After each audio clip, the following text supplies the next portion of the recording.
Right now, though, we go across to Carrie, who has a very interesting interview. We've been looking at the impact of COVID-19 on the creative industry. Well, there are people who are making a difference with regard to the way forward in the creative economy. So, Carrie?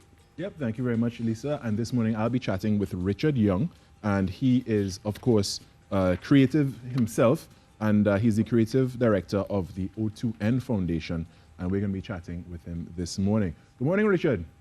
Hi, good morning. How are you all? Doing quite well. Good. We're doing good. It's good to link with you again. So Yes. this year there's a panel discussion that's coming up with the O2N. So first tell us, before that, what is the vision of the O2N Foundation?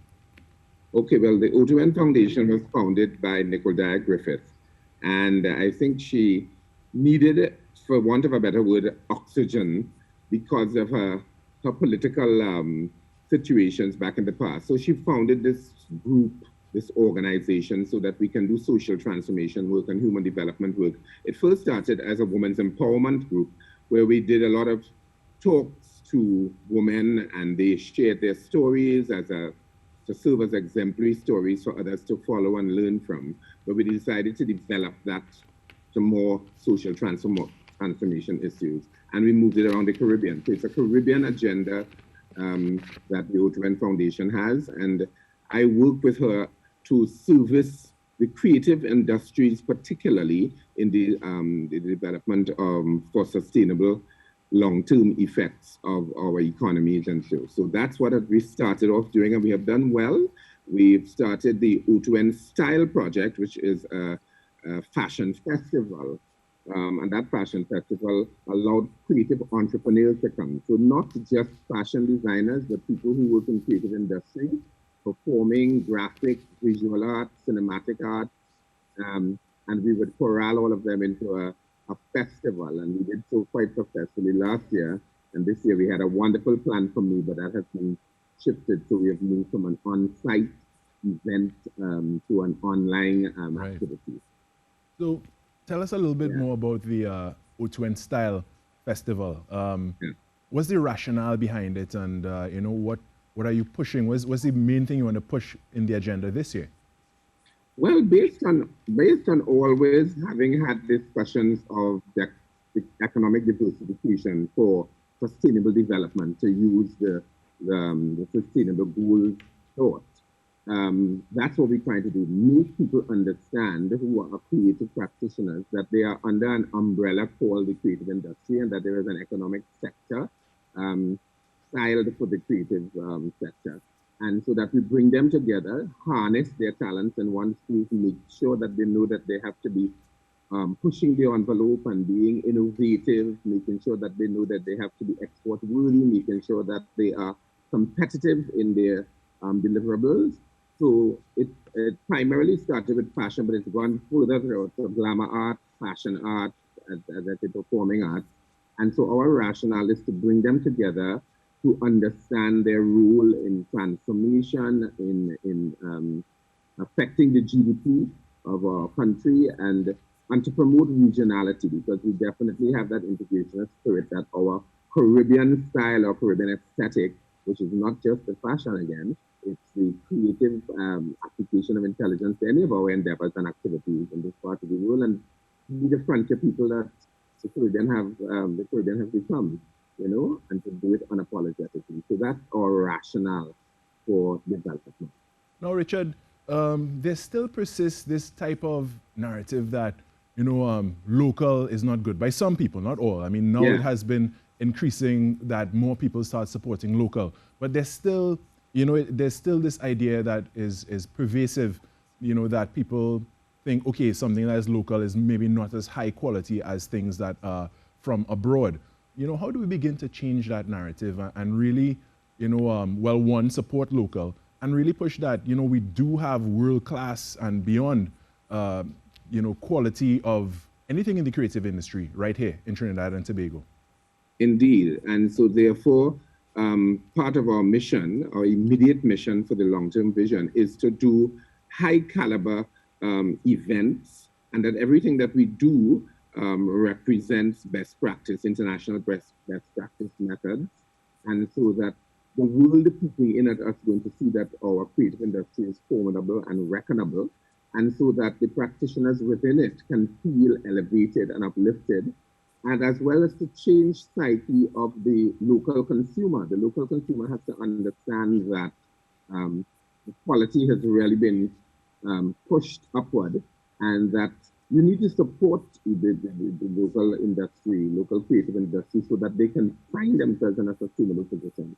So we work towards the consumer having a psyche shift. We kind of do institution strengthening among the creative practitioners, not only in the academic realm, because we always align as best as we can with PAFD. We work through creative TT as best, because that is the service the trade, and we work with export TT as well, because we are positioning them for export, and we always keep dialogue and discussion that can fortify the brand that is the Caribbean style and the Caribbean creative economy, so that people feel that they're part of something greater, and therefore that is going to keep them on the edge, on the cutting edge of being ready for the world, as it were.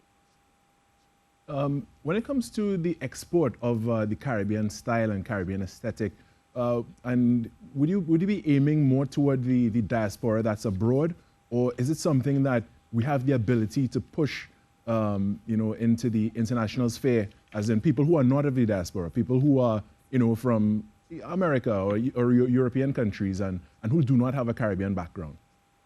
Well, I definitely think that we are to push that way, but I think everything that we do must be incremental. So, and I believe in the integrationist philosophy of the Caribbean first. I really do think that we don't sell and do inter-regionality sufficiently. I've done work throughout the region, particularly English speaking, but I've also done some in the French, Dutch, and Spanish speaking Caribbean. And I have worked in the diaspora, where we have done events to create trade. So it's not just showmanship of craft and style, but it's to propel trade. So I've done work in Montreal, in Toronto, New York, and Miami, particularly in North America, reaching out to the diaspora market, particularly because there are a lot of people there who yearn for Caribbean style and Caribbean brand, and they want to connect with it. But definitely we can get ready, like the Grenadian designer who's now at Bloomingdale's, which is a first, is Felicia Noel. We interviewed her when we did our O2N conversation in New York. And she's a forerunner for Caribbean people being accepted into mainstream retail industry.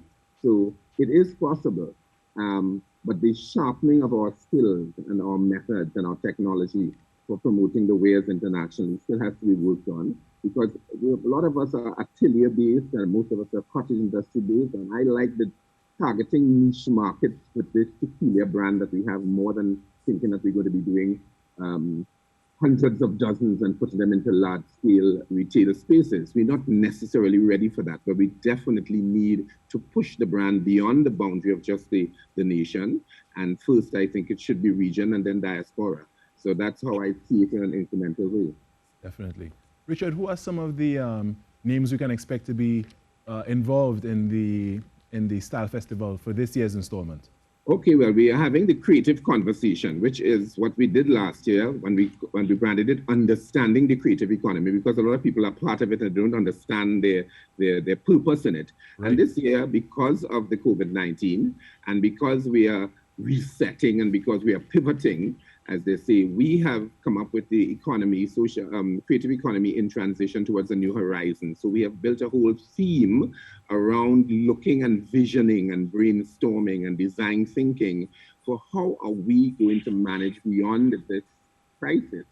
So we have people like Mirad Tawari, we have Catherine Kumar, we have Akila Jaramogi, who runs Swanson Zesties, and a lot of people don't know it's a hidden treasure, and to promote sustainable industries through creative practice of being one with the forest.